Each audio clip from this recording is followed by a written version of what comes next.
Picture this.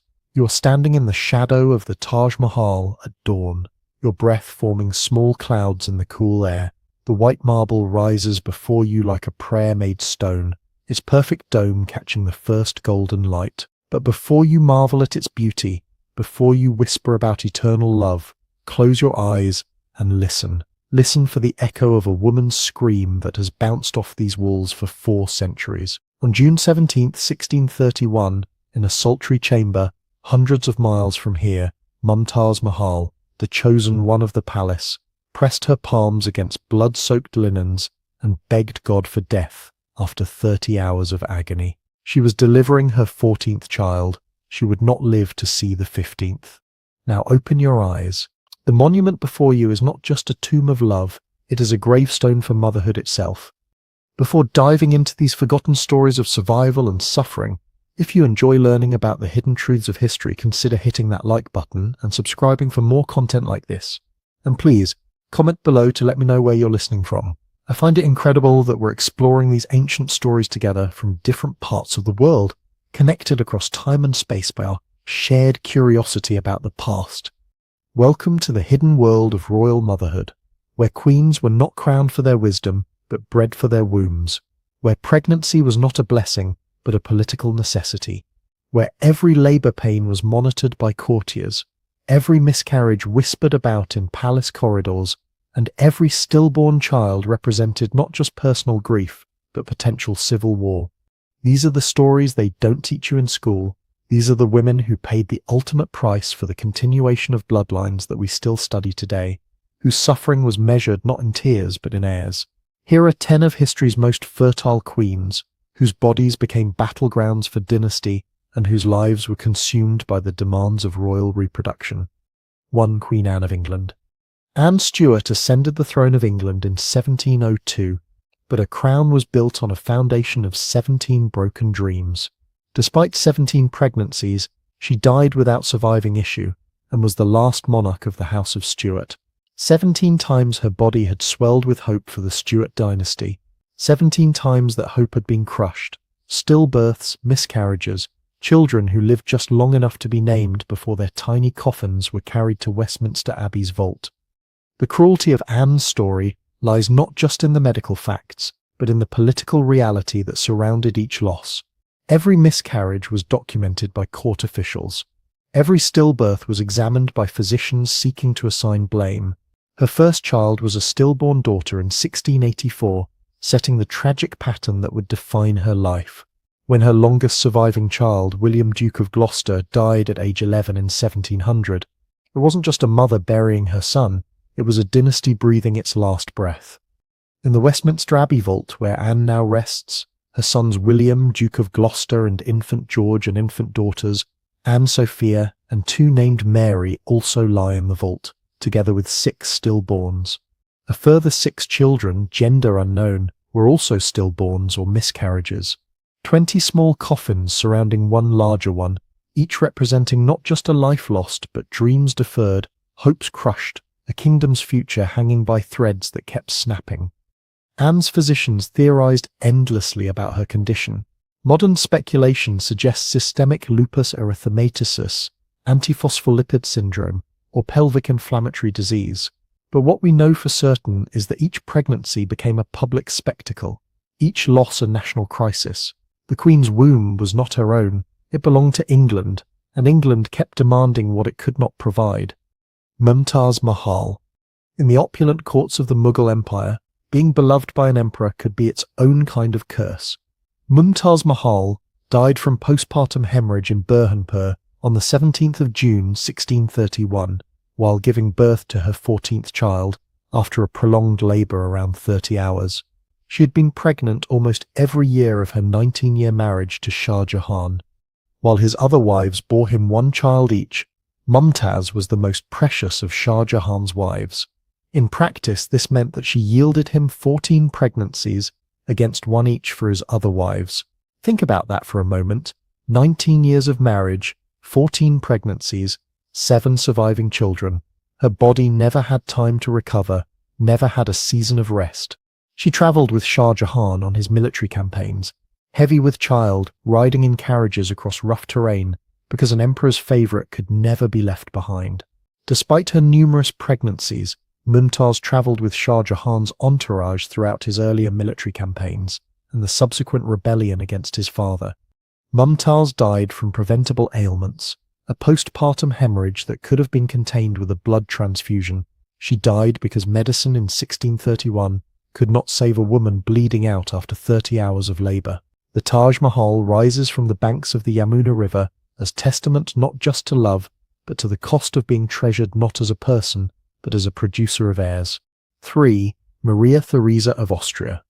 If anyone elevated royal motherhood to an art form, it was Maria Theresa of Austria. The marriage was a love match, and 16 children were born to the couple, of whom 10 survived to adulthood. 16 children in 18 years, a pregnancy roughly every 13 months, for nearly 2 decades, while simultaneously running one of Europe's largest empires.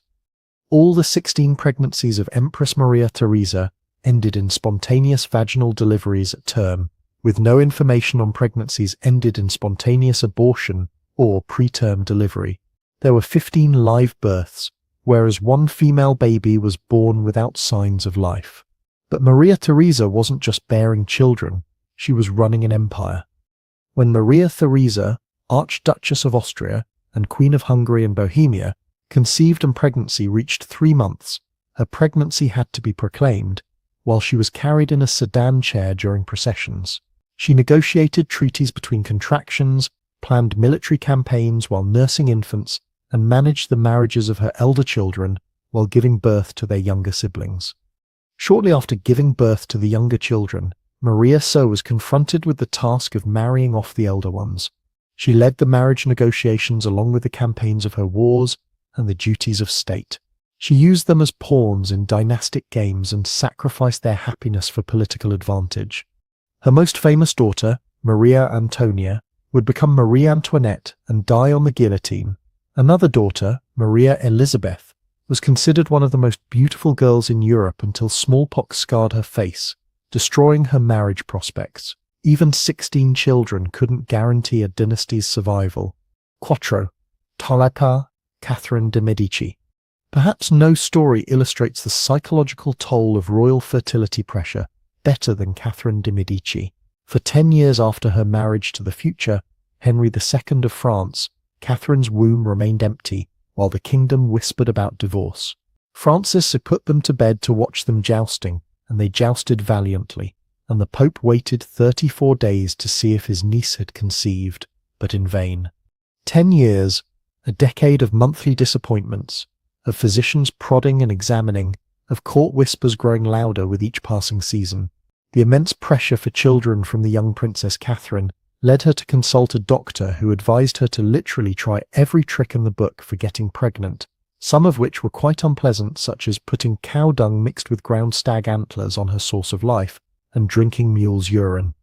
Picture a queen of France, desperate enough to endure the humiliation of drinking animal urine, applying manure to her body, wearing amulets, consulting fortune tellers, all because her worth as a human being was measured solely by her reproductive capacity. Meanwhile, her husband openly flaunted his relationship with Diane de Poitiers, a woman nearly 20 years older than Catherine but infinitely more powerful. When Catherine finally gave birth to her first child, Francis, in 1544, the relief was so overwhelming that courtiers wept. In spite of Henry's abiding attachment to his mistress, Diane de Poitiers, Catherine's marriage was not unsuccessful, and after 10 anxious years, she bore him 10 children, of whom 4 boys and 3 girls survived. But those first 10 barren years had scarred her psyche permanently. 5. Eleanor of Aquitaine. Eleanor of Aquitaine lived one of history's most remarkable reproductive careers, bearing children for 2 different royal houses across 3 decades. Eleanor and Louis had 2 daughters, Marie and Alix, during her first marriage to Louis VII of France. But this marriage was annulled in 1152, partly because the only children they had were 2 daughters, Marie and Alix, and the royal couple needed male heirs. 2 months after her annulment, Eleanor married Henry Plantagenet, the future Henry II of England. Eleanor had only 2 daughters by Louis VII, but to her new husband she bore 5 sons and 3 daughters. The sons were William, who died at the age of 3, Henry, Richard, the Lionheart, Geoffrey, Duke of Brittany, and John, who would eventually inherit the crown of England. Henry and Eleanor had 8 children. 3 of their sons would rule as king, though Henry the young king only as co-ruler rather than sole monarch, as he predeceased his father. Eleanor's reproductive legacy extended far beyond her own children. She became the matriarch of the Plantagenet dynasty that would rule England for centuries. But Eleanor's fertility came at a cost. The separation of Eleanor and Henry during the next 5 years has been the subject of much speculation as to whether it was predominantly a matter of political expediency, an indication of a growing rift between the couple, or both. Certainly Eleanor had fulfilled her queenly duties of providing both male heirs and daughters as commodities for alliances, but was now too old to provide further children. The revolt of her sons against her husband in 1173 put her cultural activities to a brutal end. Eleanor was captured while seeking refuge and spent nearly 16 years imprisoned by Henry II. Her children had become pawns in political games, and she had learned the hard lesson that even successful royal mothers could be discarded when their reproductive value ended. 6. Queen Victoria. Queen Victoria may have famously declared she had the greatest horror of having children and would rather have none, but over the course of next 17 years, Victoria gave birth to 9 children. Victoria Albert Bertie, Alice, Alfred, Helena, Louise, Arthur, Leopold, and Beatrice. Remarkably for the time, all of the children lived to adulthood. Victoria loathed pregnancy, describing the experience in letters to her daughter as one of being like a dog or a cow. She suffered not only with the physical effects of childbearing, but also with psychological ones, experiencing what the modern era would likely recognize as postpartum depression after several of her births. Each pregnancy took Victoria away from her role as monarch, a fact she detested. Between the birth of her first child in November of 1840 and the birth of her 4th in August of 1844, Queen Victoria had only 17 pregnancy-free months in which she was able to freely rule. The constant cycle of pregnancy, birth, recovery, and pregnancy again meant that Prince Albert essentially served as regent during these periods. Their 9 children married into royal and noble families across the continent, earning Victoria the sobriquet Grandmother of Europe. Victoria and Albert believed that dynastic marriages between their 9 children and European royalty would provide a peaceful future for Europe. But this strategy of using children as diplomatic tools meant that personal happiness was always secondary to political advantage. Victoria's descendants can be found in the royal families of Germany, Russia, Greece, Romania, Sweden, Norway, and Spain. But this vast network of royal connections also carried genetic consequences. Victoria passed on the haemophilia gene to several of her children, leading to suffering and early death in multiple royal families across Europe. 7. Blanche of Castile. Blanche of Castile demonstrated that royal motherhood could be combined with political power, but only at enormous personal cost. Chronicles of the time report that Blanche and Louis had almost immediately become best of friends, and that the marriage was extremely happy. It produced 12 children, including the future Saint Louis IX. Upon Louis's death in November 1226 from dysentery, he left Blanche, by then 38, regent and guardian of his children. Of her 12 or 13 children, 6 had died, and Louis the heir, afterwards the sainted Louis IX, was but 12 years old. She had him crowned within a month of his father's death, and forced reluctant barons to swear allegiance to him. Blanche's situation was critical. The king's minority made the Capetian domains vulnerable to rebellious nobles who smelled opportunity. She had to fight wars, negotiate treaties, arrange marriages, and manage a kingdom, all while mourning half her children and protecting the survivors. Blanche took an active part in the affairs of the kingdom. She went with French forces to meet the armies of the Western barons allied with England, but instead of fighting them, she negotiated. The psychological toll was immense. Blanche of Castile suffered with a heart ailment, but continued to preside over court responsibilities.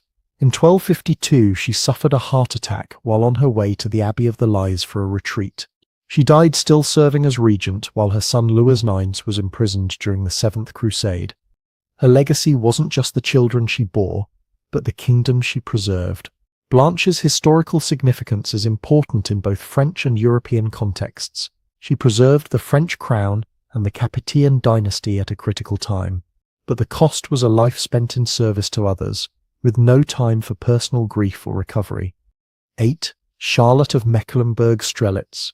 Charlotte of Mecklenburg-Strelitz married King George III of England in 1761 and proceeded to fulfill her royal duty with relentless efficiency. Over the course of 21 years, she gave birth to 15 children, 13 of whom survived to adulthood. This made her one of the most prolific royal mothers in British history. Charlotte's pregnancies came in rapid succession, with barely time to recover between births. Her first child, the future George I, was born in 1762, just a year after her marriage. Her last child, Princess Amelia, was born in 1783, when Charlotte was 39 years old. For 2 decades, Charlotte was almost constantly pregnant or recovering from childbirth. The pressure on Charlotte was immense. She needed to produce not just an heir but multiple sons to ensure the succession. The royal family had learned from the disasters of previous generations when dynasties had failed for lack of male heirs. Charlotte delivered, providing her husband with multiple sons who would ensure the Hanoverian line continued. But Charlotte's constant pregnancies took their toll. Contemporary accounts describe her as increasingly worn down by the physical demands of continuous childbearing. She grew heavier with each pregnancy and never fully recovered her health. The psychological strain was equally severe, watching her husband's mental health deteriorate while managing a large family and royal duties. Her children's lives were strictly controlled from birth.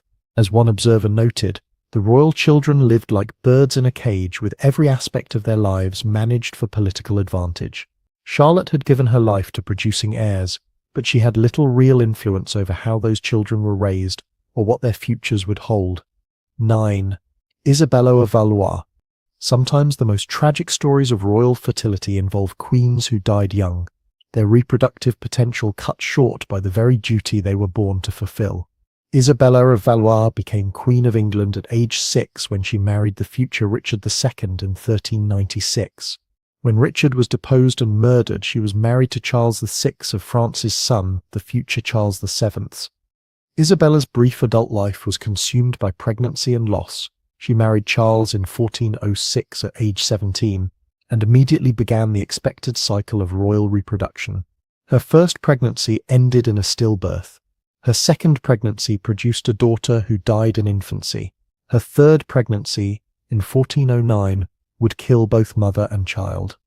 Isabella died in childbirth at Compiègne on September 13, 1409, just shy of her 20th birthday. She had been married twice, borne 3 children, and died serving the very system that had controlled her life since childhood. Her death left Charles without a queen and France without the hoped-for male heir from this particular union. The tragedy of Isabella's story lies not just in her early death, but in how completely her value was tied to her reproductive function. She had been a pawn in diplomatic marriages since childhood, valued only for her ability to cement alliances and produce heirs. When her body finally failed under the strain, she was quickly forgotten, replaced by Charles's next wife in the endless quest for dynastic continuity. Her brief life illustrates the particular vulnerability of royal women in the medieval period, married young, expected to produce children immediately, and often dying in the attempt. Isabella's 3 pregnancies in 3 years represents the desperate pace at which royal reproduction operated, with no consideration for the physical or emotional toll on the women involved. 10. Constance of Castile. Constance of Castile, Queen of France as the second wife of Louis VII, demonstrated the relentless pace of royal reproduction in the 12th century. After Louis's annulment from Eleanor of Aquitaine, partly due to their lack of male heirs, he married Constance in 1154, desperately seeking the son that had eluded his first marriage. Constance immediately began producing children with remarkable frequency. Her daughter Margaret married first Henry the young king, then later King Bela III of Hungary, while her daughter Alice was engaged to Richard I of England before marrying William I, Count of Ponthieu. But Constance's reproductive career was cut short by her death around 1160, likely from complications of childbirth or its aftermath. In approximately 6 years of marriage, Constance bore multiple children, but still failed to provide the male heir Louis desperately needed. Her death left Louis without a queen and without the son required to secure the Capetian succession. This failure led to Louis's third marriage to Adela of Champagne, who finally produced the male heir Philip Augustus in 1165. Constance's story exemplifies the precarious position of medieval queens, whose value was measured entirely by their reproductive success. Despite producing children rapidly and frequently, her failure to provide a male heir meant her reign was considered unsuccessful. Her early death, likely related to the physical toll of constant pregnancy, demonstrates the deadly cost of royal reproduction. The pressure on Constance was particularly intense because she was Louis's second wife, brought in specifically to remedy the failure of his first marriage. Every pregnancy carried the weight of dynastic expectation, every birth was scrutinized for gender, and every loss represented not just personal grief, but political crisis. When you add up the numbers, the scale of sacrifice becomes staggering. These 10 queens endured at least 127 documented pregnancies between them. Queen Anne alone suffered through 17 pregnancies without a single surviving child. Maria Theresa spent nearly 2 decades pregnant or recovering from childbirth while simultaneously ruling an empire. Catherine de' Medici endured a decade of medical humiliation and public shame before finally conceiving. But these numbers tell only part of the story. Behind each pregnancy was a woman whose body was not her own, whose reproductive capacity was measured and monitored by physicians, courtiers, and foreign ambassadors. Their menstrual cycles were tracked, their morning sickness was public knowledge, and their labor pains were witnessed by crowds of political observers. The physical toll was immense. Before modern medicine, childbirth was Russian roulette. Infection was common, hemorrhaging was often fatal, and the maternal mortality rate hovered around 1 to 2% per birth. For queens who faced 10, 15, or even 17 pregnancies, the cumulative risk was terrifying. Many, like Mumtaz Mahal and Isabella of Valois, paid the ultimate price. The psychological cost was equally devastating.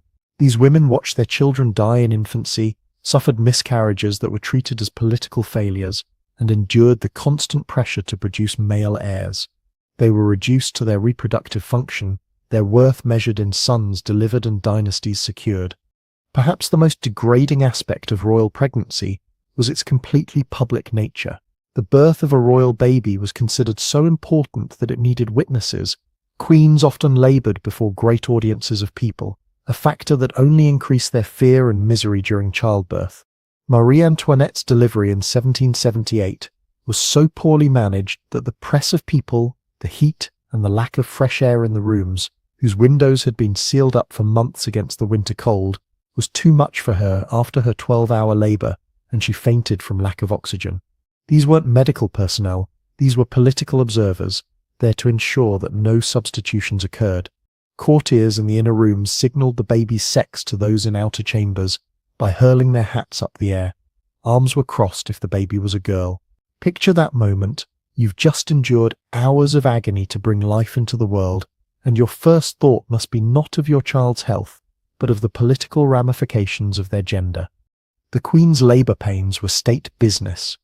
Her cries echoed not just through palace corridors, but through the halls of international diplomacy. The sex of her child would determine military alliances. The survival of her infant would prevent or trigger wars of succession. What strikes most powerfully about these stories is not just the physical suffering, but the emotional isolation. These queens could not express frustration with their lot, could not rebel against the endless cycle of pregnancy and loss. To complain about bearing children was to complain about their primary, perhaps only, value to the crown. Queen Anne's correspondence reveals glimpses of her private anguish, but these moments of vulnerability were rare and private. In public, she had to maintain the fiction that she was grateful for each pregnancy, hopeful for each birth, accepting of each loss as God's will. Catherine de' Medici developed a reputation for being cold and calculating, but perhaps that was the only way to survive. After watching half your children die, after enduring a decade of fertility treatments that bordered on torture, how do you continue to function as a mother and a monarch? You learn to treat your children as political assets rather than beloved individuals, because the alternative is madness. Maria Theresa's letters to her children are filled with love, but also with the exhaustion of someone who had spent her life serving forces larger than herself. She micromanaged their marriages, their careers, their daily routines, because after 16 pregnancies and 40 years of rule, control was the only comfort she had left. These stories feel impossibly distant, relics of an age when women had no rights and medicine was primitive. But scratch the surface and you'll find the echoes reverberating through time. The pressure on modern royal women to produce heirs, the speculation about fertility, the countdown to pregnancy announcements, the public ownership of private reproductive choices. The difference is that today's royal pregnancies are cushioned by modern medicine and public relations teams. When Catherine, Princess of Wales, experienced severe morning sickness during her pregnancies, she received the best medical care available and sympathetic media coverage. When discussions arise about royal pregnancies, they're framed in terms of joy and celebration rather than dynastic necessity. But imagine Anne Boleyn pacing her chambers at night, knowing that her failure to produce a son would likely mean exile or death. Imagine Catherine de' Medici measuring her worth not in intelligence or accomplishment, but in the monthly rhythm of her menstrual cycle. Imagine any of these women carrying not just a child but the weight of kingdoms on their backs. The great irony of these stories is that for all the suffering, for all the children sacrificed on the altar of dynasty, most of these royal lines eventually died out anyway. The Stuart dynasty ended with Anne despite her 17 pregnancies. The Valois line ended with Catherine de' Medici's sons despite her 10 children. The direct Capetian line continued through Blanche's son Louis IX, but transformed through marriage and conquest into something unrecognizable. All that pain, all that loss, all those women's lives consumed by the demands of bloodline and succession, and in the end, history moved on without them. The monuments they left behind, the Taj Mahal, the reforms of Maria Theresa, the Protestant settlement under Queen Anne, these survive not because of their children, but because of their own actions. Perhaps that's the most tragic lesson of all. These queens had value beyond their wombs, intelligence beyond their reproductive capacity, legacies beyond their children, but they lived in times that could not see past the immediate need for heirs to recognize the human beings bearing them. In Westminster Abbey, tourists walk past Queen Anne's tomb and read about her reign, her wars, her political achievements, but underneath their feet lie the tiny coffins of 17 dreams deferred. In Agra, millions visit the Taj Mahal and photograph its perfect symmetry, but few know that it was built on the grave of a woman who died because she loved an emperor too much to refuse his demands for children. In Vienna, portraits of Maria Theresa show her surrounded by her many surviving children, the picture of domestic happiness and imperial success. But those portraits don't capture the miscarriages, the infant deaths, the constant physical exhaustion of 2 decades of pregnancy. At Versailles, visitors see the opulent chambers where Marie Antoinette lived, but they don't hear the echoes of her mother's letters warning about the lowness and tendency to cry that follows childbirth, or the political pressure that turned every pregnancy into a matter of state. These women deserved better medicine, better choices, better recognition of their humanity beyond their reproductive capacity. They deserve to be remembered not just as mothers of dynasties, but as individuals who endured unimaginable pressure with remarkable strength. The next time you see a monument to royal love, pause for a moment. Listen for the echoes of women's voices that have been silenced by time and selective memory. Remember that behind every great dynasty was a queen whose body paid the price for its continuation. And perhaps ask yourself, in our rush to celebrate the kings and empires they died to create, what other stories of sacrifice and suffering have we forgotten? The marble of the Taj Mahal still catches the dawn light just as it did on that June morning in 1631, when Mumtaz Mahal drew her last breath. If you know how to listen, you can still hear her scream echoing through its perfect chambers, not a scream of love, but of a woman who gave everything she had to a world that demanded even more. The hidden cost of royal bloodlines was paid not in gold or territory, but in the bodies and souls of the women who bore the weight of dynasties on their backs. Their stories remind us that history's greatest monuments are often built on foundations of human sacrifice, and that the most invisible suffering is sometimes the most profound. These 10 queens represent just a fraction of the countless royal women who sacrificed their bodies, their health, and often their lives to the demands of dynastic reproduction. Their stories illuminate a hidden chapter of history where power and motherhood intersected in ways that few today can imagine. In remembering their suffering, we honor not just their sacrifice, but the humanity that their contemporaries too often forgot.